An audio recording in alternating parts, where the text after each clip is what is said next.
How did you start? Yeah, so I started in 2007 when I came back from Australia. At then brother and me had just done our Bachelor of Business restaurant catering. Right. We came back and we helped my father launch Henry Tham. That was one of the Pan Asian restaurants with a bar, in Colaba, Dhanraj. That was actually our first venture into the restauranting slash nightlife business. Yeah. That was fun. We ran it for quite some time successfully. We learned a lot of ups and downs there, but it was one of the cooler spaces. We were trending at house music that time. Very few spaces were doing that. Um, I think post that we started Trilogy, which is the nightclub. Yeah. That was a good long run for about 8 years. Again, a completely different business, completely different brand per se. We managed to keep that on. I think it was one of the longest running nightclubs in Bombay. I I think it's the believe so. second generation nightclub, I would call it. So obviously there was Fire and Ice and everything, which is the first generation of successful clubs. And I think in the second generation of successful clubs, Trilogy was one of the longest running nightclubs. I believe it was. It had a good shelf life. We ran it and we used to run 3 days a week. So Yeah. Wednesdays was our models night, and we had Fridays, Saturdays, very popular evenings. Yeah. So a lot of time and energy was spent there. We developed the brand. We didn't scale it up, unfortunately. We were just quite fixated and quite married to that concept, and it was a great learning experience for us. Who currently has 4 outlets, right? I think Pan Bombay, it's one of the brands that's gone Pan Bombay and is doing really well at all the locations, including Colaba. There's Churchgate, and then there's Kamla Mills, BKC, right? Yeah, and we were actually due to launch on the 21st of March in Powai. Okay. That's the outlet. But So I think that unfortunately, that has been a bit delayed now.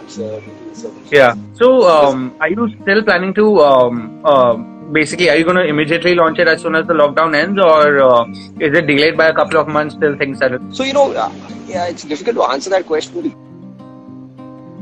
because we are actually 100% ready. It's literally gift wrap, waiting for the doors to be open. We have all the staff, Right. we have everybody ready. But things are changing on a daily basis, right, in Bombay. So it's very difficult to assess when we can open. I would assume it has to be delayed, but closer to the lockdown ending, closer to understanding how people are stepping out, we have to take a call. Right. It's not really the necessarily the best environment to launch a new brand in. But I think once things get back to normal, that will be probably the last outlet to open amongst all of our outlets. Right. But because we want to have a launch, we want to make a noise about it. So Right. slowly. Yeah, of course. Can you take us through what's the concept of Foo and the relevance of the format with the current TG right now? So I think with Foo, we decided to cater to a wider audience, a younger audience. We decided to be the first Asian tapas when we launched. The idea being you can come in with 2 or 3 people or 8 or 10 dishes, have a heavy essence of variety. Price points wise, we priced it quite aggressively when we launched. We felt that we wanted to offer more value to the customers. But in terms of the ambience, we kept it quite relevant, quite chic, quite premium, not very intimidating at the same Yeah. time. But you get the experience of really going out to a proper restaurant. But we don't have people in white glove serving. It's obviously casual service, but of an elevated level. And Right. this concept we thought would go pan India, and in the Asian segment we really wanted to take the lead there. So, and hence Food, and hence the expansion of. Yeah, it's quite interesting because Coco and Poo both are Asian cuisine based spaces, but yet Yes. they are so different from each other. So that actually takes me to my next question on what is the exact brand development process, the design, and what's the idea behind it? How do you conceptualize a brand at Pebble Street? Like, if you can just take us through the step-by-step process, starting with how much time does it take you to basically come up with a new concept and decide that okay, this is what we're going to do now? Well, I would hope there was a mandate or a book for something like this, but unfortunately, there's not. It's more of a brainstorming that me and my brother Right. and my team do. My father is also involved from a think tank process. We spend a lot of time looking at voids in the market.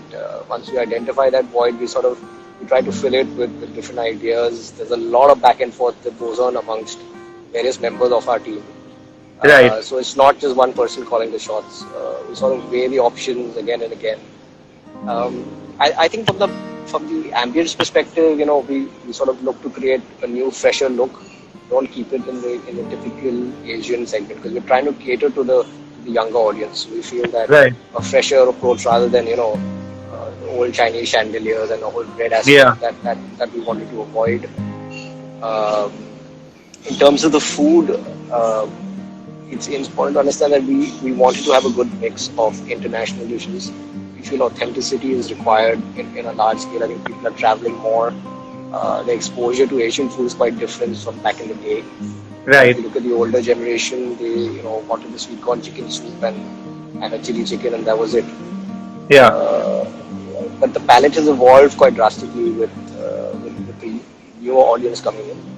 But having said that, with a brand like Foo, because we're catering to families as well, we've kept both. We've kept, you do get your chicken chili and sweet corn soup as well as a salmon carpaccio. Right. We're playing for a wider audience and more acceptable palate. So Right. that was thinking behind Foo.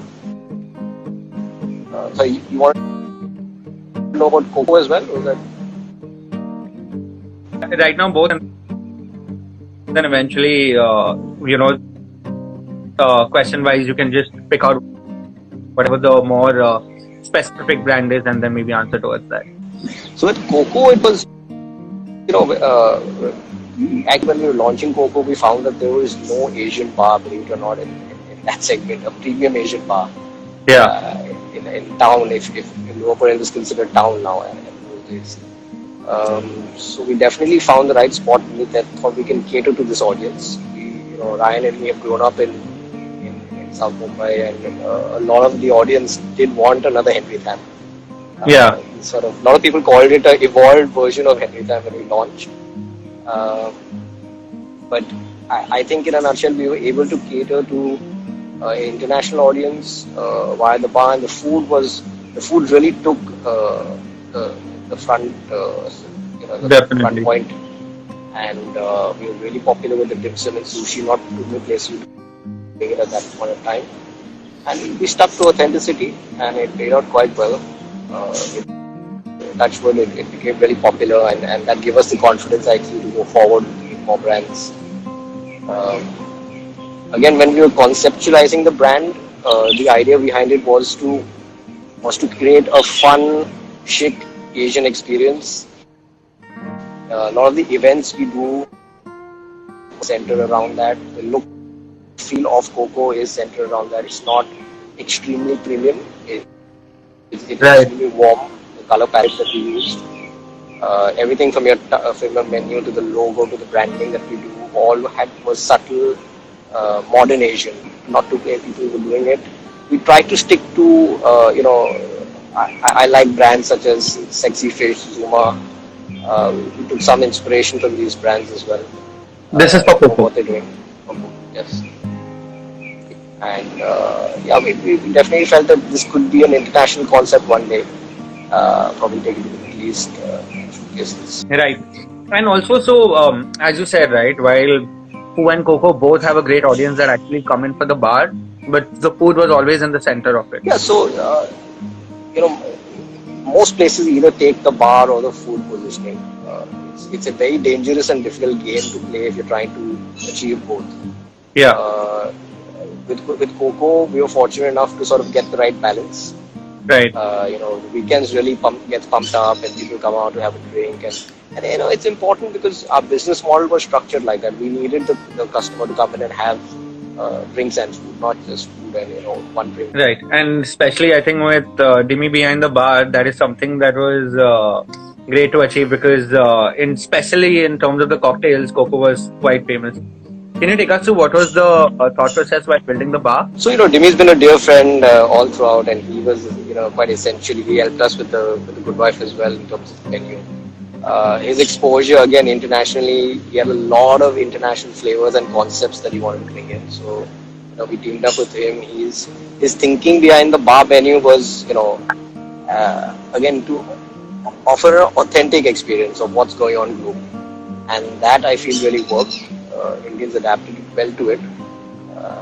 It's a wrong notion to think that Indians will only like a particular type of cocktail if it's slightly more masala or spicy or slightly on the stronger side.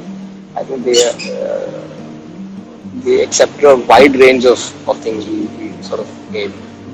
And we tilted it towards Asianness, so it worked well. Even our Tom Yum Cup, for example, which is one of our best-selling cocktails, a Tom Yum flavor in there, but it really worked well.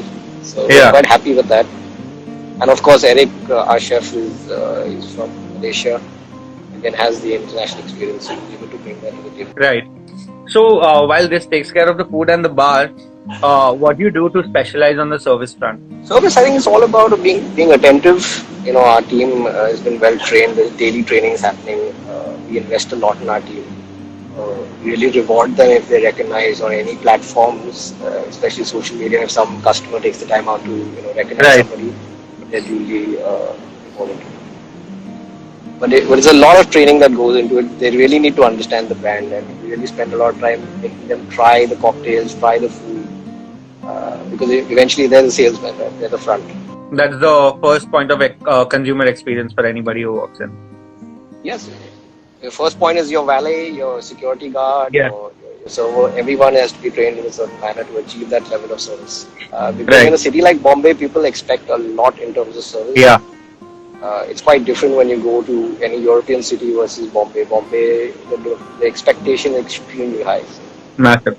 So, what I wanted to know is when you were starting Poo, Coco was already a hit brand in Bombay, right? Yeah. Within the same cuisine and had everybody, visiting, and a lot of people said Coco has the best sushi in Bombay. So when you were starting Poo around the same cuisine, what was your point of differentiation when you came to, when you were thinking about the cuisine, and how did you plan to segregate your audience? So I think when we launched Poo, it was location specific. We launched Phoenix Mills. Phoenix Mills has a high footfall of a different audience already coming in. Right. We weren't afraid of cannibalizing our audience in that sense. It being in a mall, people's expectations were different. They wanted to be in, faster and out faster. Right. It's not extended leisurely dining experience. So we sort of catered to that. Be able to dish out food extremely fast. From a product perspective, offering more value and a wider range of acceptable flavors. That was our concept, and of course the tapas angle was extremely different. So like I said earlier, 3 people ordering 8 to 10 dishes on a table was the average. So that concept really kicked off well, and that really gave us the confidence then to fill voids in different areas of Bombay. Right. So we launched the Churchgate, BKC, and now Hawaii. So I think the first outlet being in a mall, and then after that, subsequent outlets being moreover as standalones. Yes. Right. So tell us about how do you go about location picking? Poo BKC obviously was previously Good Wife, right? So that was, I think, a location that you've been operating in for a while. So that area was hence decided. But what about the other two? Why did you go about picking a mall? And then I think the Churchgate restaurant also belonged to the family earlier. Churchgate did belong to the family earlier. It was dormant. We took it over. Mall, Phoenix Mills has the highest footfall in Bombay as a mall per se, as a public space. So, and they actually approached us, and they wanted a product to fit there in one of their spaces. This is one of the largest restaurants in. Right. So after looking at the space, we did a lot of R&D, and that's why we decided, because we have captive footfall in there through PVR and through the mall, it would be a different business format. So we went for it. I think in Powai currently, there's a huge expat audience already there. Although Powai is a crowded market, we felt the Asian is sort of missing there. There aren't too many strong players. So yes, we definitely to capture that market now. And Churchgate, of course, having something in town. I've grown up in town all my life. Yeah. We needed something there. The Yeah. audience did want something. So Yeah. it's a smaller format. So we have a 4,000 square foot format and 2,000 square foot. Okay. And is the Churchgate one more centered towards dining, Yes. or is that even bar focused? So actually, it has a smaller bar. It is more dining focused. Phoenix, for example, is a lot bar focused. Powai is extremely bar focused in that sense. So different locations. We're not a cookie cutter model. We're adapting to the location, and we're trying to create one for a product that works for that space. So quite interesting. So this gets me to my next point on what do you feel is the future of Asian cuisine in the country, because right now there are a lot of definitive and focused Asian cuisine brands focusing only on Thai food or Malaysian food or Indonesian food, and then there are pan-Asian restaurants which cater to everything. Do you think more subcultures will come up and people will actually get into focusing more cuisines from different countries like maybe Vietnam or something like that? Yes, if I had to predict, most definitely that would be the case, because there's a bouquet of Asian brands that have come up over the past few years in UK and evident success. However, innovation is essential when there's so many products in the market, and I think as long as the brand is able to keep authenticity to what they're doing, they will stand out. If it's new, if it's capturing a in the market, it will stand out. So I definitely think, be it Vietnamese, be it Indonesian, be it Malaysian, if they're standalone cuisines coming into the picture, they will work quite well. Are you planning to venture into any specific cuisines as such? Well, at this point of time, a lot of our thinking is clouded because of the current situation. Yeah. We are aggressively expanding Foo as a brand. Having said that, we're not sort of ruling out the fact that we may come out with a new product. Right. But currently we have plans to expand Foo rapidly. So that is what your focus point for now is. Great. So tell us, how do you launch a particular brand, and what is your format of getting and garnering the best visibility for that brand? So again, it's at the end of the day, we strongly believe in word of mouth.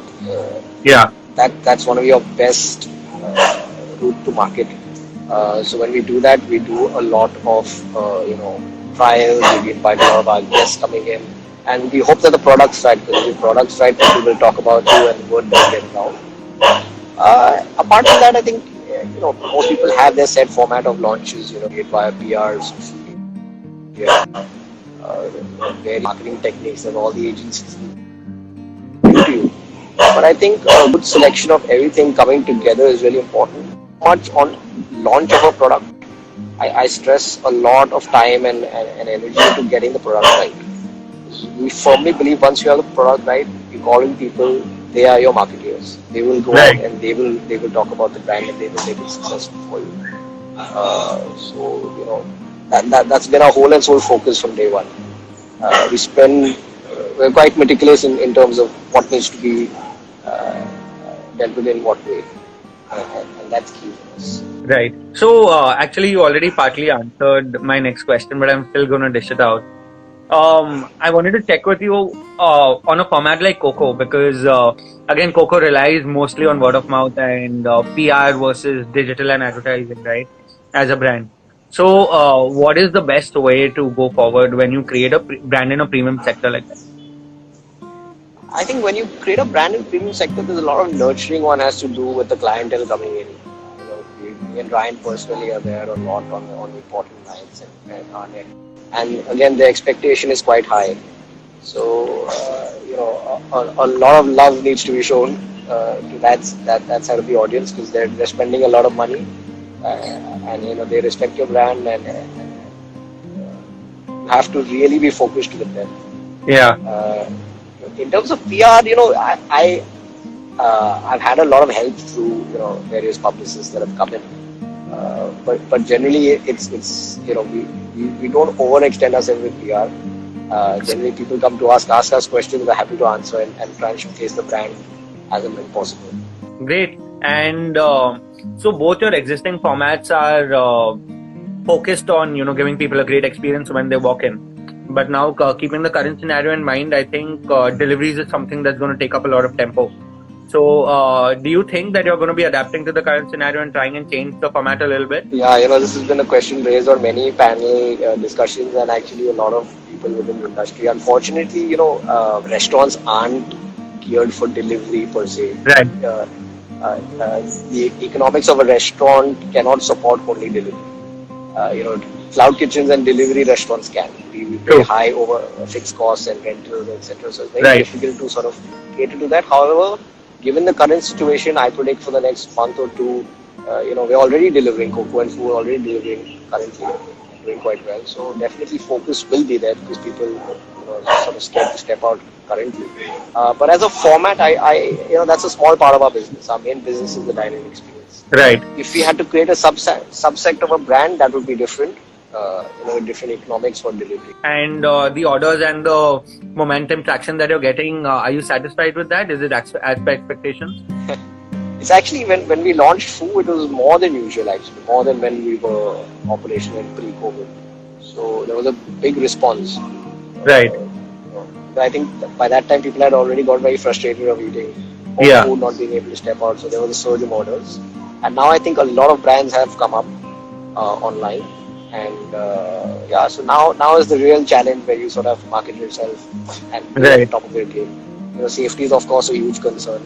So following all those safety standards. I personally think it's going to be a very brand-oriented market, even in delivery. So I think brands that people used to trust, before the lockdown, are the brands that do well even now, because people trust your food, people trust your place, people know who's behind it, right? So and Poo and Coco both are loved by everybody. So I'm sure even once the delivery space flutters up, both the brands are going to do really well within the cuisine. I really hope so. I really do look at different cities around the world that have recovered post-COVID and hope that Bombay comes out well. And I do believe Bombay people will step out again once it's safe. I don't think the industry is going to be that badly hit. It's more of a wait. We have to just wait out this storm right now. So in one of my earlier sessions, there was a very interesting point that there are two scenarios that we need to be prepared for, right? Which is one, if the vaccine comes out, everybody is fair and normal, and then the business is more than what it ever was, right? And option number two is, what if the vaccine doesn't come out in time and it takes say about 3 to 4 months or 5 months, right? In that case, we all operate at say a limited number of people within the restaurant. Maybe we operate at about 30% or 40% occupancy, right? Are there any strategies that at Pebble Street you guys have brainstormed on how do you stabilize business post the lockdown? Look, so the first thing you have to do is of course reduce costs. I mean, currently the way we're set up for 100% of sale, and right. There's cost. So, optimizing our business in terms of cost is the first strategy we have to do.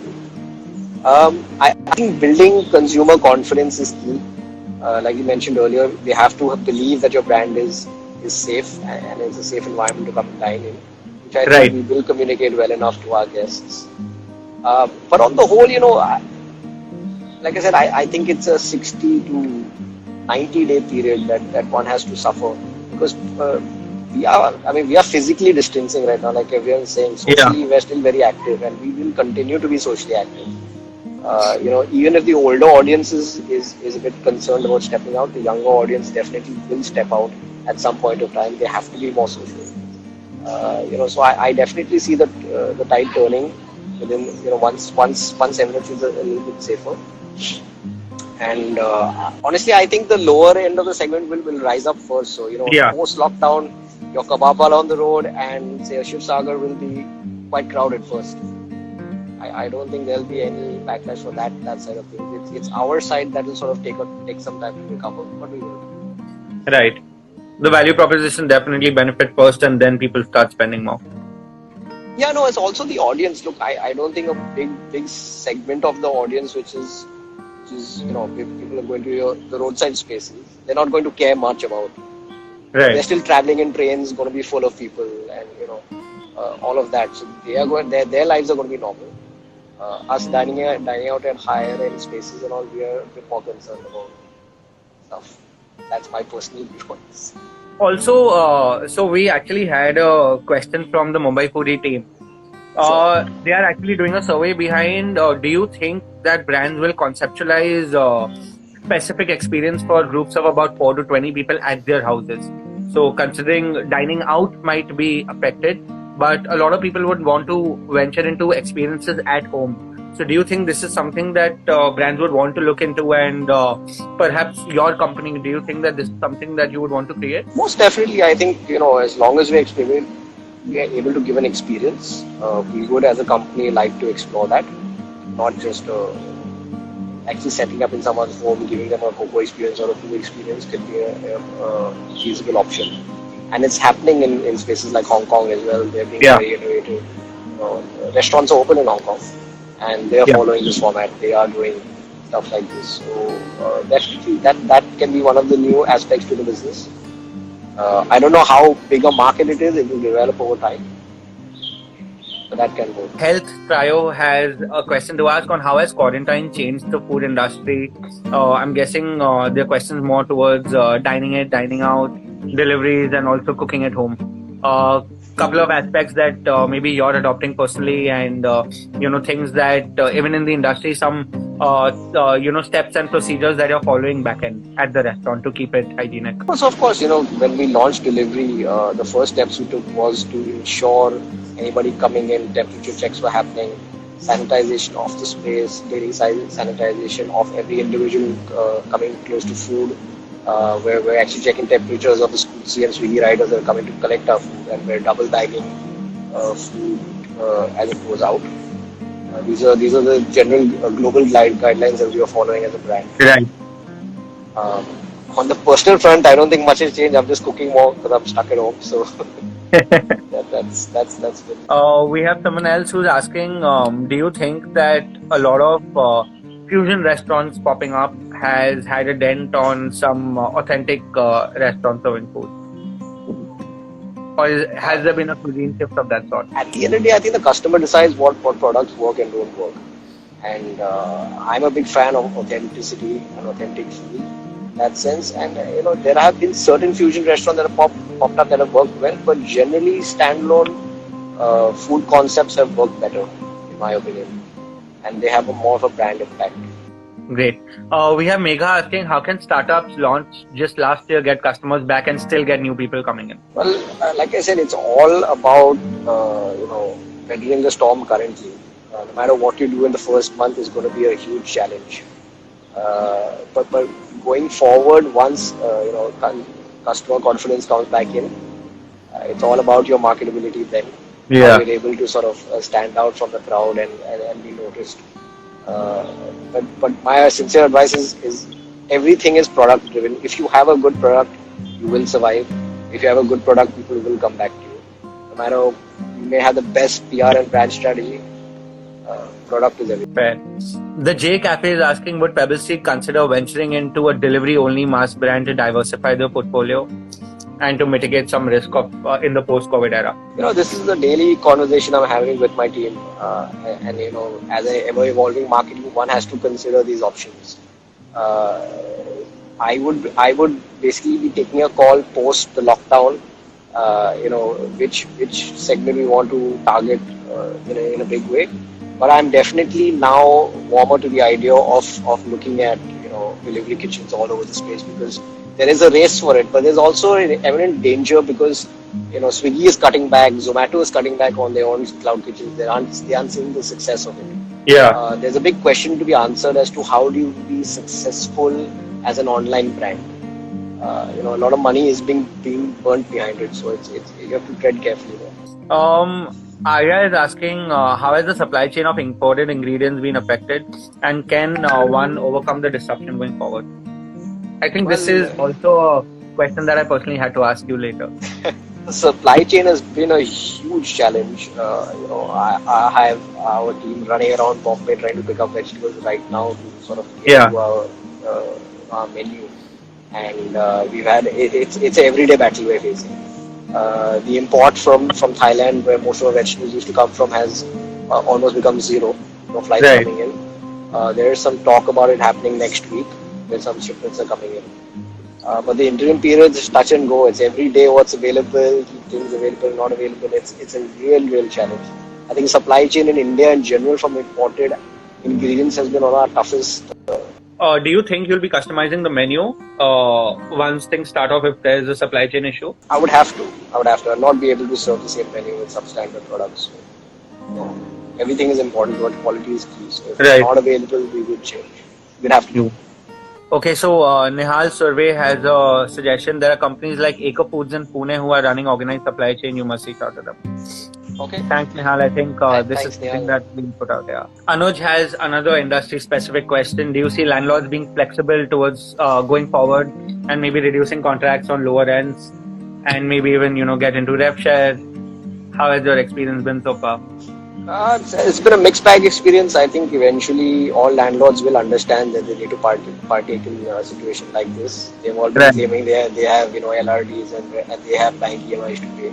So they're being quite rigid, but at the end of the day, they are understanding, and they would have to work with restaurants for their survival. There is no way a restaurant can pay pre-COVID rentals in a market where your sales are going to be right. They won't be able to survive. So I definitely see them coming on board. It will take a little bit of convincing, but most smart landlords will participate. And we'll just take the last one for this section. Abro is asking, do you think in a time like this, restaurateurs should help each other through strategic partnerships? I think that's the name of the game. Collaboration within the industry is quite nascent at this point, and that's only going to happen going forward. I think the industry as a whole needs to collaborate. So, once the storm settles and the restaurants come together, you'll see a lot of that happening. Great, Keenan. There are going to be a lot more questions that people might DM us. So I'm going to send those to you on WhatsApp and get your answers and then get back to them on Sure, happy to help. Hope I was of some use. Definitely. You have a great stay, and I hope all of this settles down soon and we'll catch up. You too. Nice talking to you. Great. Yes. Take care, Keenan. Thanks so much. Thanks for joining in.